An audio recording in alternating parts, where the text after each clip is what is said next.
Hola, muy buenas tardes a quienes nos sintonizan el día de hoy en la página de Instagram de Tandem Comics. En esta ocasión les traemos a la doctora Laura Nayeli Hernández Nieto. Muy buenas tardes, Laura, ¿cómo estás? Hola, buenas tardes. Y pues bueno, les platico un poco acerca de ella. Ella es investigadora de historieta y caricatura mexicana. Es doctora en Historia del Arte por la Universidad Nacional Autónoma de México, maestra por la misma institución y licenciada en Comunicación Social por la Universidad Autónoma Metropolitana. Ha publicado en libros colectivos y revistas académicas en español y en inglés. Asimismo, ha participado como ponente en eventos académicos en diferentes países. En 2017 fue seleccionada para participar en la Escuela de Verano Transnational Graphic Narratives, que se realizó en la Universidad de Siegen, ¿se dice así? Siguen. Siguen, Alemania. Muchas gracias. Desde 2018 es integrante del Seminario de Investigación La Gráfica, el cómic y la historieta en la cultura visual contemporánea de la Universidad Autónoma del Estado de Hidalgo. En 2019 fue curadora y organizadora del coloquio y exposición Huellas de la Historieta Mexicana y en 2021 fue coordinadora y organizadora del coloquio internacional La Historieta en las Bibliotecas, eventos realizados en la Hemeroteca Nacional de México. Es integrante de la Red de Investigadoras e Investigadores de Narrativa Gráfica en Latinoamérica, RING, y el proyecto Icon Comics, Icon Mix, Icon Mix. Icon Mix, investigación sobre el cómic y la novela gráfica en el área cultural ibérica. Actualmente es chair del Comic Art Working Group de la Asociación Internacional de Estudios de Comunicación Social, IAMCR, y pues bueno, ella escribe el artículo de la revista de Tandem Comics respecto a por qué hay prejuicios sobre la historieta popular mexicana, que es un poco de lo que nos va a hablar el día de hoy. Primero que nada, ¿cómo fue que llegaste a estudiar narrativa gráfica? Pues es una historia muy que viene más de mi infancia. Yo crecí leyendo La familia Burrón porque era lo que leía mi papá y aparte leía Rius, El Chamuco, La Primera Época, El Chahuizle. Entonces me viví rodeada de ese tipo de lectura. Pero realmente no es que me hubiera apasionado cuando era niña, sino era algo que estaba allí en mi casa y era muy normal para mí. Mafalda también. Yo recuerdo que ya de adolescente incluso llegué a ir a presentaciones de libros donde estaba El Fisgón, Hernández. Y ya después cuando estaba buscando un tema de tesis para la licenciatura, bueno, aquí un paréntesis, en la UAM se hacen tesis en equipo porque son trabajos, es un escrito y un producto audiovisual, o sea, son dos, en realidad dos cosas, dos productos que tienes que entregar para titularte. Entonces ahí a mi compañera de equipo y a mí se nos ocurrió hacer la de la familia Burrón y pues fue por eso que llegamos al tema. Y luego se atravesaron otros factores, empezamos a hacer entrevistas a Naranjo, a Helguera, y al final Hernández, el Monero Hernández fue mi asesor de tesis de licenciatura. Fue una cosa muy extraña, pero sí pasó y tenía el auditorio lleno porque querían ver a Hernández hace unos 15 16 años que me titulé. Y ya después de ahí, pues yo ejercí mi carrera. Trabajé en Televisión Azteca, en el noticiario, tanto el de mediodía como en la tarde, el que sale a las 3 de la tarde, y también en el Hechos AM. Entonces trabajaba de madrugada. No me gustaba mi trabajo y yo siempre me quedé con la inquietud de estudiar historieta y como que no hallaba en dónde se estudiaba, solo sabía que quería hacer una maestría para seguir leyendo además a Gabriel Vargas. Entonces, alguien tenía una amiga que estaba haciendo el posgrado en Historia del Arte y me dijo, lo que tú quieres hacer se estudia en Historia del Arte porque corresponde a la imagen. Y un buen día, sin pensarlo, o sea, no era algo que tuviera planeado, me levanté, un día me harté, me levanté y dije, renuncio. Y ya me fui a estudiar historieta. Me gustó mucho, pero bueno, acabé la maestría y aún así no pensaba dedicarme yo a la vida académica. Trabajé en el canal del Congreso en la Cámara de Senadores y de Diputados. Ha sido el trabajo más divertido que he tenido, pero me quedé en el doctorado y seguí.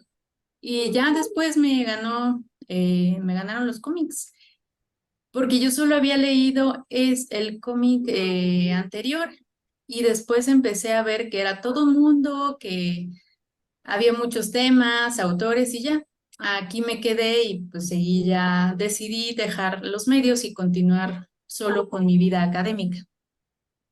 Wow. Sí, la pasión nos lleva a hacer ese tipo de cosas, ¿no? ¿O qué sientes que es lo que te motivó?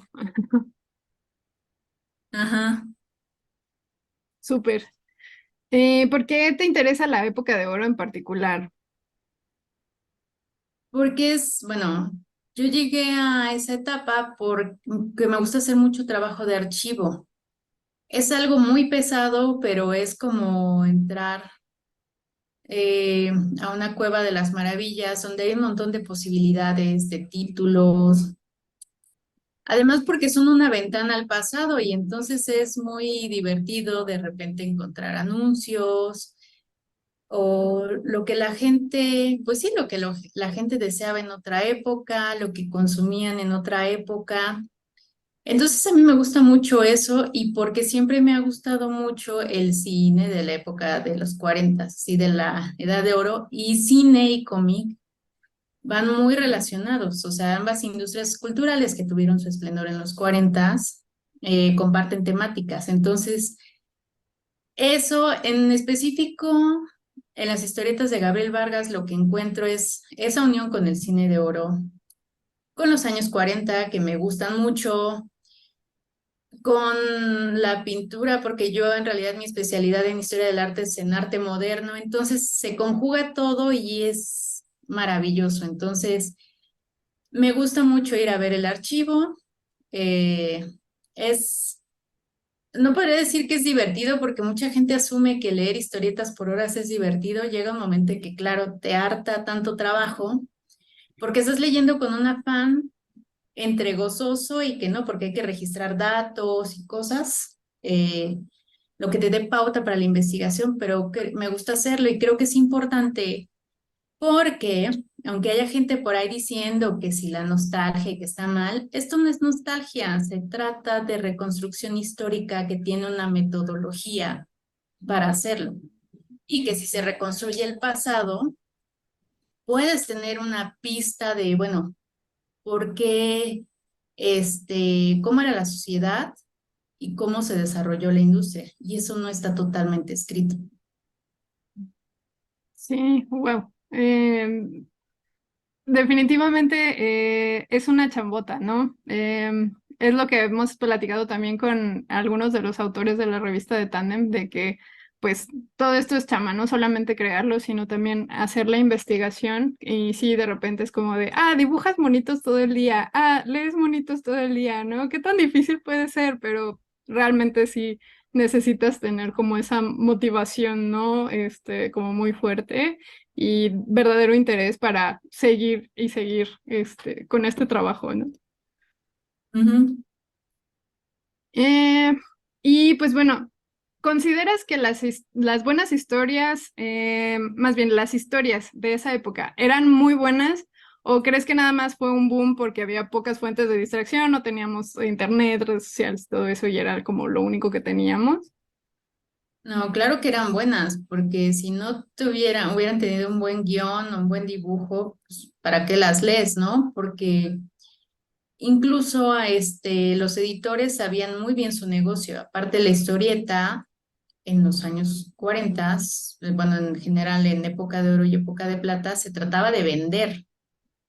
Esa era tu misión, vender. Y si a tus lectores no les gustaba tu historieta o no recibían cartas en la editorial de que no les estaba gustando, se iba. Invéntate otra cosa. Vamos a seguir. ¿Quieres seguir trabajando aquí? Pues echarle ganitas. Lo cual también era una explotación, pero así funcionaba. Y sí hay muy buenas historias, hay historias vigentes. En mi caso, bueno, de lo que trató mi tesis doctoral es Los Superlocos, la historieta previa de Gabriel Vargas, antes de la familia Borrón. Es un Gabriel Vargas que creo que nadie se imagina lo que escribió. Es un Gabriel Vargas de un humor negro, irreverente por momentos, y es divertidísimo. A mí me seguía resultando muy divertido a pesar de que han pasado 80 años desde que se empezó a publicar.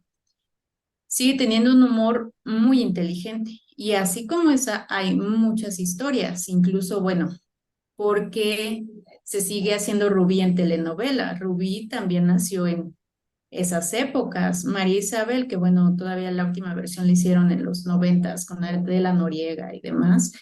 Pero es una historia que nació en esa época, en los 50. María Isabel es del 52. Entonces, claro que había buenas historias y finalmente también apelan a valores y sentimientos universales, eso de superación, amor, romance. O sea, claro que eso sigue vigente. Yo creo que, bueno, de ahí es. Sí, sí, y muy, creo que es muy rico esto que comentas justo porque es como la parte comercial, pero también como la parte de la conexión o este vínculo que se crea con la audiencia, ¿no? Que son cosas con las que resuenas como ser humano independientemente de la época que te toca vivir en muchas ocasiones, ¿no?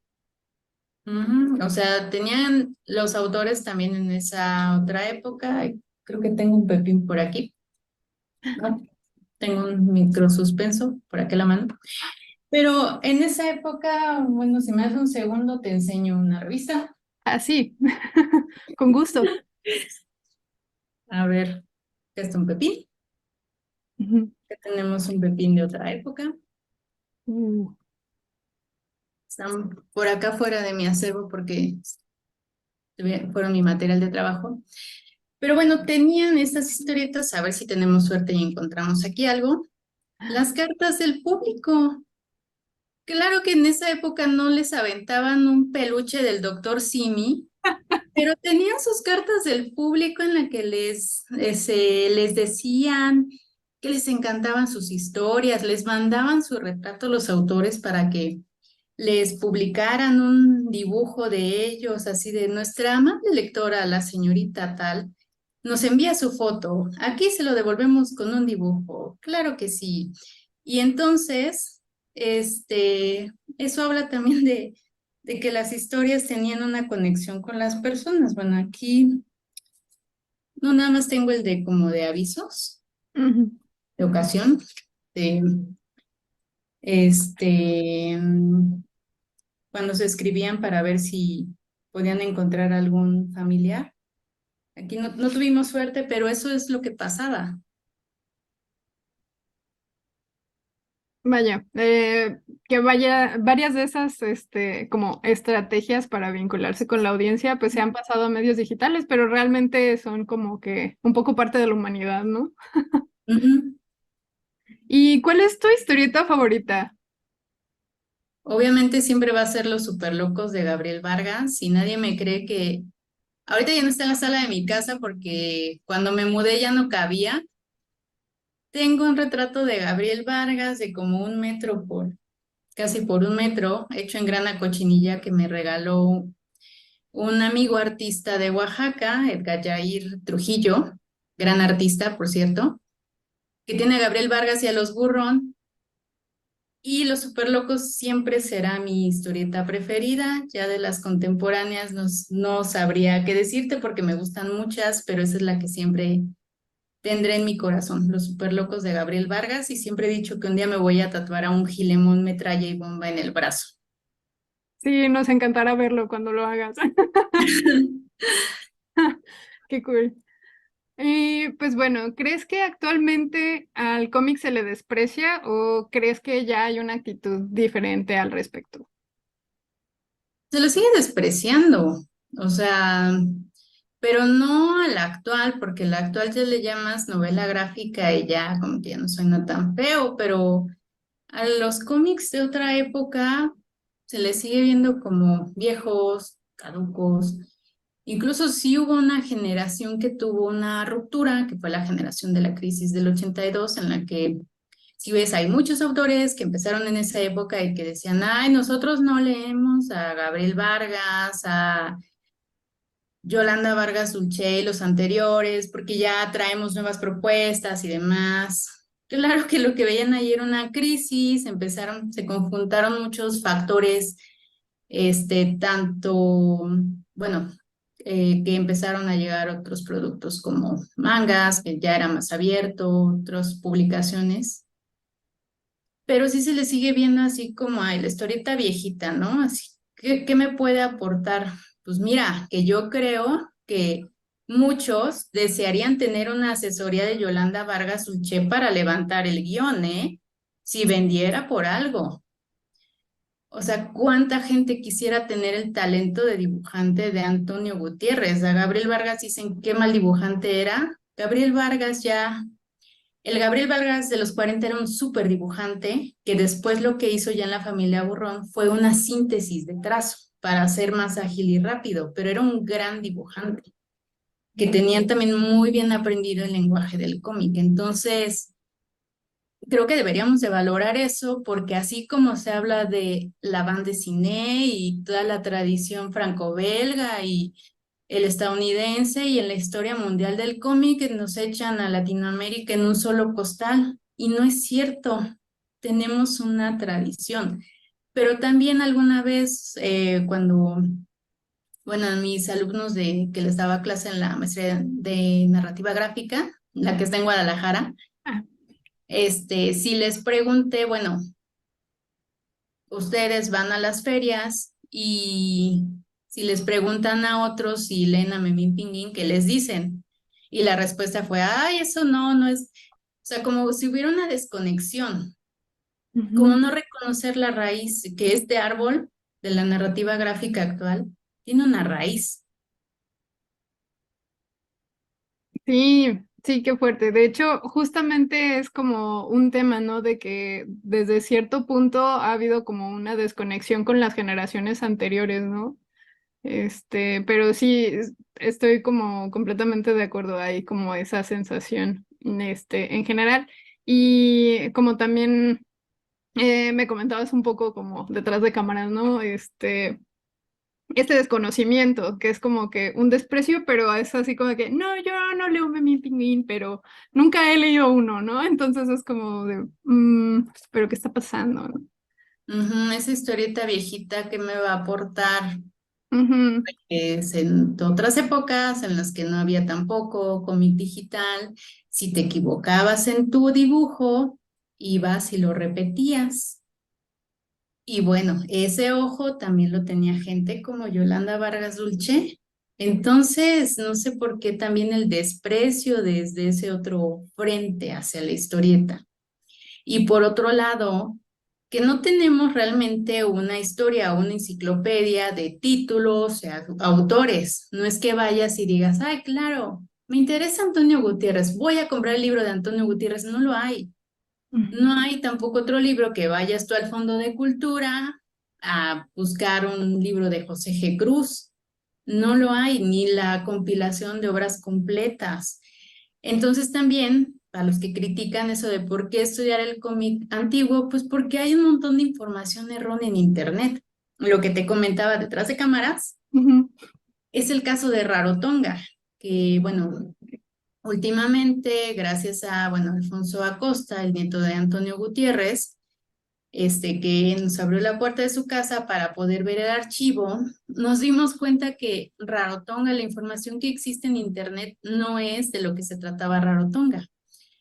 Incluso ya que hicimos la exposición y todo esto, en las notas de prensa de algunos periódicos que no, bueno, los reporteros que no fueron a hacer bien el trabajo, nada más le dieron una buscada y reprodujeron la información cuando la reconstrucción que se había hecho estaba en la exposición, cuando ahí se decía que Rarotonga vivía en la isla de Tahití y no en las Islas Cook, como dice ahí, que Rarotonga no era una hechicera ni una bruja. Ah, pues es una hechicera y una bruja. Es un símbolo de la colonización norteamericana. Así, no, ¿de qué sirvió tanta investigación si no leyeron el texto curatorial? Ujú. Pero por eso sirve y esperemos difundirlo. Por ejemplo, ahorita eh, proponer una nueva mirada sobre Rarotonga, es lo que estamos haciendo, pero así como se hizo esto, se debería hacer sobre muchos autores y muchas obras. Ujú.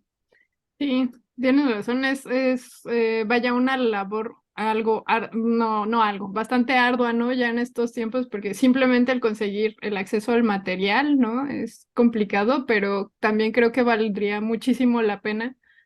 Pues sí, porque aparte es complicado, o sea, la gente cree que va y te encuentras ahí por un mercado, un pepín. No, no, no, es un material muy difícil, pero también en este otro sentido hay otra crítica que yo haría, que es, bueno, este material tan importante, ¿por qué no está de fácil acceso en la Hemeroteca Nacional, que es la que resguarda el mayor acervo de cómic, de México?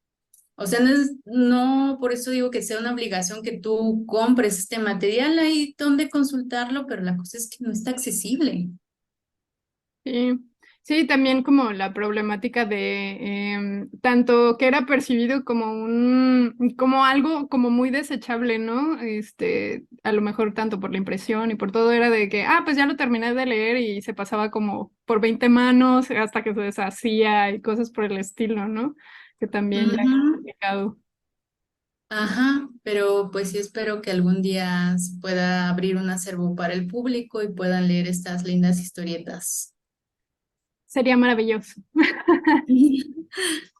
Bien, ¿y consideras que se parece el pasado al presente de los autores en algún sentido?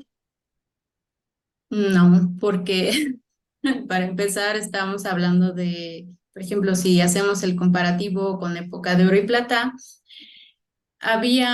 bueno, era una historieta industrial que tenía que producir rápido y actualmente pues no hay una industria de la historieta. Antes también funcionaban en talleres o con equipo de ayudantes. En la época de oro, no necesariamente los talleres estaban en las casas, sino en las mismas editoriales era donde llegaban a dibujar. Hay fotos volviendo al caso de Gabriel Vargas, hay fotos del equipo de Gabriel Vargas en el Excelsior. Para la época de plata se hacen talleres en las casas, es cuando Gabriel Vargas también, por ejemplo, mueve su estudio al departamento que tenía bueno, él vivía en un departamento, en el de enfrente era su estudio. Tienen otras formas de funcionar, incluso, por ejemplo, con Antonio Gutiérrez también tenía un taller que funcionaba como una elaboración en serie de la historieta. Él trazaba, había entintadores, había toda una cadena para hacer una historieta. Y claro, también no había cabida al error, eran dibujos, ahora tienes todas las herramientas digitales y puedes borrar y puedes volver a hacer, y antes no. Incluso a mí me sorprenden dibujos que he visto, bueno, tengo un original de los 50, me sorprende mucho, el que tengo es en tinta china, no hay ningún error, ningún tapado en blanco, no hay nada. En los de Antonio Gutiérrez, cuando ves a Rarotonga, es muy sorprendente ver que el carboncillo no tiene ninguna embarrada, a pesar de que tienen 50 años esos dibujos, no hay un dedazo ahí. O sea, están perfectos y el blanco sigue muy blanco, o sea, las entrecalles. Ujú. Entonces es maravilloso. Ya, o sea, esa sería la diferencia en cuanto a tecnología, materiales también y formas de funcionar. Y antes también tenías que trabajarle a un editor, que en muchas ocasiones sabía lo que pedía. Y no eres un caso de México. También, por ejemplo, no mucha gente sabe que Terry y los Piratas fue un encargo del editor para Milton Caniff. Incluso el nombre, Milton Caniff le había propuesto algo y el editor dijo, no, es Terry y los Piratas. Entonces también los editores estaban muy involucrados y conocían a su público. Mm. Sí, qué impresionante todo esto que nos comentas. Sobre todo eso del trabajo, que ahorita estamos tan acostumbrados como al control Z como autores, ¿no? Y como que de repente lo tradicional, y sobre todo eso del carboncillo, que es bien fácil como pues arruinarlo nada más como por accidente, pues se nota como la parte de la profesionalización, ¿no? Y el nivel de, pues sí, de calidad tal cual que debían de tener como producto que está saliendo continuamente. Ujú. Eh, y pues bueno, ¿existen análisis o estudios que le den valor a la historieta un poco en este sentido de que sirvan de contrapeso frente a la perspectiva despectiva que se ve como en varios de los artículos que comentas ahí en tu investigación? A pesar de que, bueno, ya tenemos una nueva visión sobre los cómics, hay ideas que siguen siendo, que se siguen manteniendo. No necesariamente porque haya nuevos estudios académicos, quiere decir que estén limpios de prejuicio, ¿no? O sea, por ejemplo, he leído artículos en que dicen que los sensacionales son una porquería así de, bueno, son una porquería, ¿por qué? Argumentame, dime. A lo mejor ni siquiera en el dibujo, entonces, ¿por qué vendían tanto los sensacionales? ¿Los pusiste ya en un contexto? ¿Te pusiste tus lentes de la época para leerlos? Bueno, en el caso mío, yo trabajo la historieta desde la cultura visual y eso implica siempre ponerme mis lentes de cada año en que fueron producidos, pero realmente hay juicios o también hay gente que piensa que los cómics que se hicieron, los oficiales, que son malos, que por ser oficiales fueron malos. México, Historia de un Pueblo, episodios mexicanos. ¿Y por qué? Entonces, tenemos también como investigadores esa responsabilidad, irnos quitando este velo, y a veces es un velo interiorizado que ni tú sabes que tienes hasta que, bueno, vas leyendo más y vas descubriendo otras cosas. Es como alguna vez nos contaba en una reunión Julia Palacios, que muchos la recordarán por los horóscopos, que daba los horóscopos en TV Azteca, pero es académica de la Ibero, doctora ella, que fue de las primeras que hizo su tesis con el tema de cómic. Y decía que muchas veces cuando hacían reuniones para hablar de cómics, bueno, en específico dijo que Irene Herner, la que escribe Mitos y Monitos, le dijo, oye, tú estudias cómic, ¿cómo es posible que no te parezcan una porquería? Y Julia Palacios le dijo, no, pues mira, mi primer amor fue Peter Parker, o sea, dimensiona desde ahí, o sea, yo lo hago desde el amor, no desde que quiera desacreditar al cómic. Sí, vaya. Em, Fuertes declaraciones. Sí, yo no me sabía esa anécdota y es muy buena. Sí, definitivamente. Y sí, como que sí soy. Excelente. ¿Qué recomendación le darías tú a quienes quieren hacer investigación sobre narrativa gráfica? Muchas, pero en específico una. Lean puros cuentos, por amor de Dios, lean puros cuentos, porque quien no lee puros cuentos a cualquier libro le reza. De verdad que puros cuentos podrá tener ya cosas que ya hayan sido rebasadas, por ejemplo, en puros cuentos. De mi tema volviendo al tema de los superlocos, dice ahí que eran eran un personaje estelar, Gilemón Metralla y otros dos que lo acompañaban, no, en realidad eran tres, incluso yo aporto cuáles son los apellidos de todos los personajes, la biografía, psicología y demás. Tiene nada más esos detalles, pero realmente sigue siendo muy vigente esa reconstrucción histórica y también algo que vemos, ya ahora vemos, época de oro, época de plata, como creyendo que siempre se nombraron así. No, puros cuentos también tienen el mérito de haber hecho una periodización histórica, de haber hecho una propuesta que hasta la fecha ha sido respetada. O sea, no querramos decir que cuando hacemos nuestra tesis, bueno, para algunas personas que hacen su tesis sobre cómic que están así inventando el hilo negro. Hay que reconocer a los investigadores de antaño, hay que ver lo que aportaron, pero sí, leer puros cuentos. Sí, sí, creo que es una excelente recomendación. Yo también cuando lo leí así me cambió como completamente el panorama. Y sí, o sea, te pone como muchas cosas en perspectiva y como empiezas a sentir como esa raíz, ¿no? Que está detrás de ti. Y pues bueno, ¿consideras que la revista Tandem Comics puede ayudar a mejorar la percepción que tiene el público respecto a la historieta mexicana? Pues en específico este número sí, ¿no? Léanme. Pero en realidad, bueno, sirve para ayudar a difundir el trabajo, que esa es también otra de las cosas, ¿no? Nosotros no tendríamos material para investigar, nosotros investigadores, si no sabemos qué se está haciendo actualmente.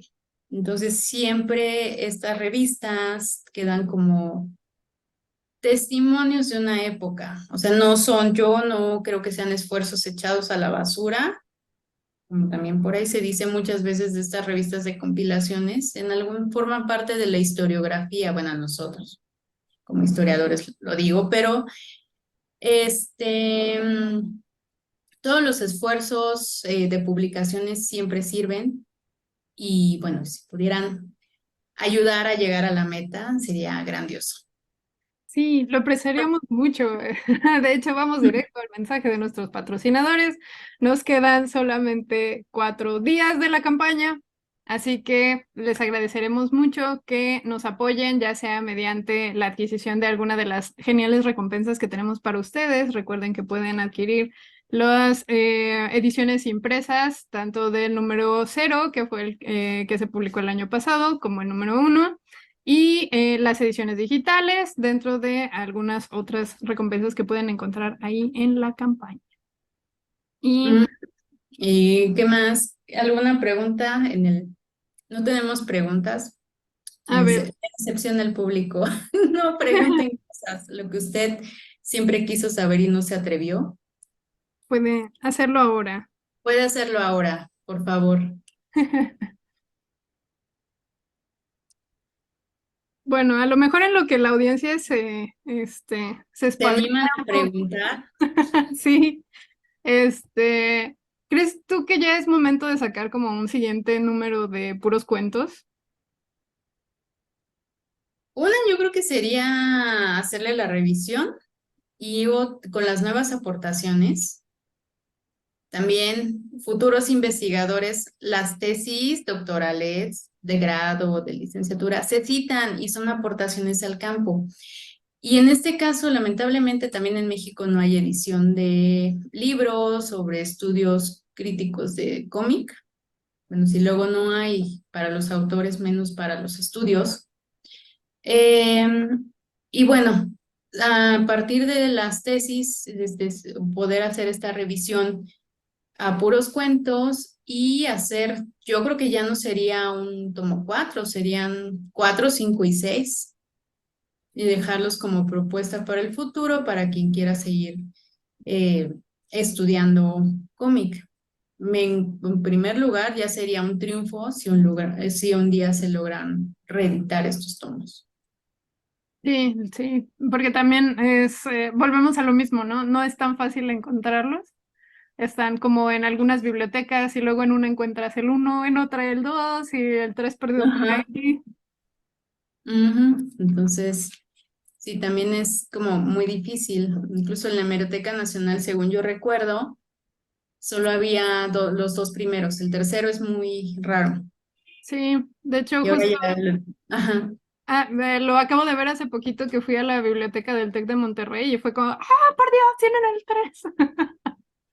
Sí, es rarísimo y ya te lo quieren cobrar como 3,000, 4,000 pesos la última vez que lo vi. No, pues sí, ya es prácticamente de colección. Exactamente. Pues bueno, creo que la audiencia no, No, un saludo, no por tiene favor, que estén así, que no nos sintamos solas. hablando aquí solas. Por ahí, MR Triceps dice, muy buena la clase que están dando en el Museo de la Ciudad. Ay, muchas gracias. Ahorita estoy dando un curso en el Museo de la Ciudad de México, así que Visiten la expo de Rarotonga también. Aparte, después de donar a la campaña, vayan a la exposición. Sí, sí, sí. Vayan, ustedes que pueden.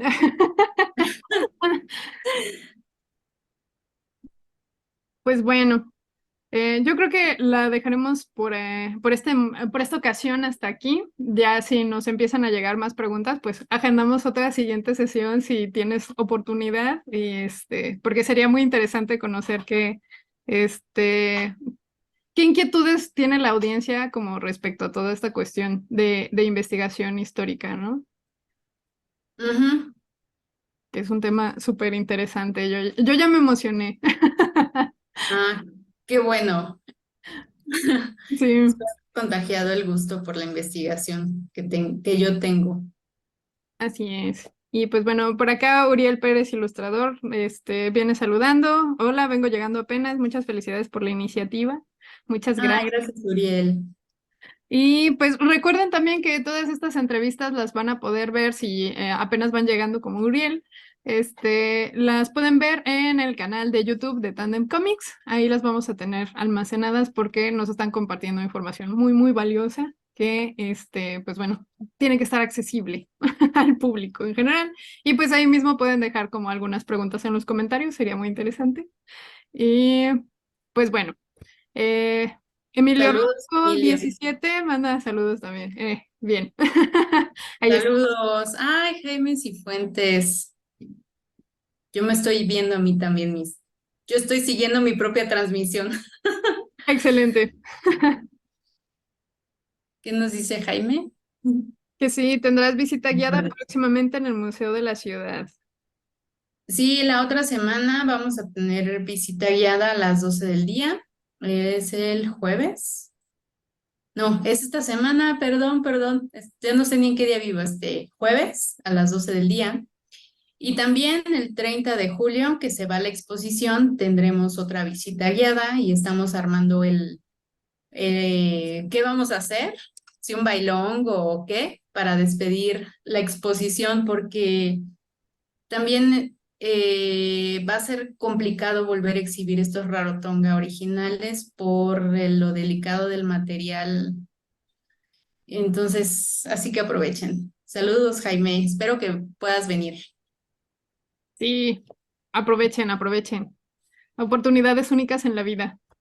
Sí, Y pues bueno, muchísimas gracias, Laura. Muchas gracias a nuestro querido auditorio.